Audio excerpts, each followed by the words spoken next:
আমন ধান কাটার উৎসব শুরু হয়েছে নেত্রকোনায়, কিন্তু স্বপ্নের ফসল কাটা শুরু হলেও হাসি নেই কৃষকের মুখে। কারণ চলতি বছরে 2 দফা বন্যার পর পোকার আক্রমণ, সব মিলিয়ে কমেছে ফলন। তাই একমাত্র ভরসা এখন ধানের ন্যায্য দাম বলে জানিয়েছেন কৃষকরা। এদিকে কৃষি বিভাগ শোনালো আশার কথা, বলছে বন্যায় ক্ষতিগ্রস্তদের বিভিন্ন প্রণোদনার আওতায় আনা হচ্ছে। নেত্রকোনা থেকে রাজীব সরকারের তথ্যচিত্রে ডেস্ক রিপোর্ট।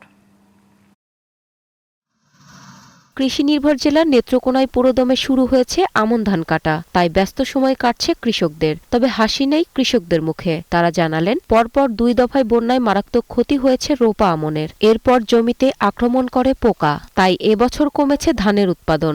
ফলনের অবস্থা খুব খারাপ, আর পোকার আক্রমণটা বেশি।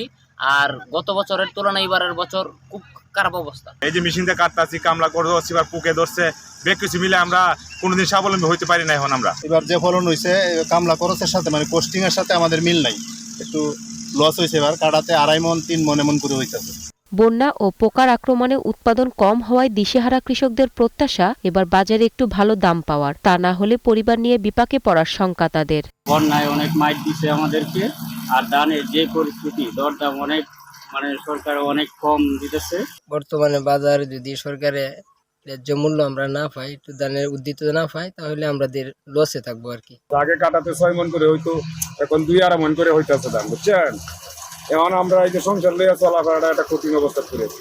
এদিকে স্থানীয় কৃষি বিভাগের দাবি, বন্যায় আমনের ক্ষতি হলেও অর্জিত হয়েছে লক্ষ্যমাত্রা। তবে বন্যার ক্ষতি পুষিয়ে নিতে ক্ষতিগ্রস্তদের প্রণোদনা দেওয়া হচ্ছে।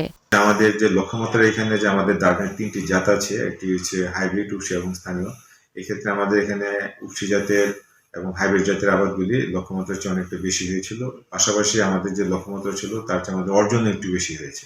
তো সবকিছু মিলে আমরা আশা করছি যে বন্যার ফলে যে ক্ষতিটি হয়েছে, আমরা হয়তো অনেকটাই সেটা রিকভার করতে সক্ষম হব।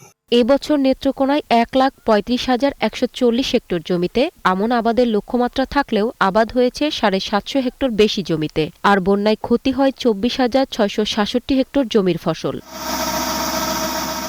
Global television news desk.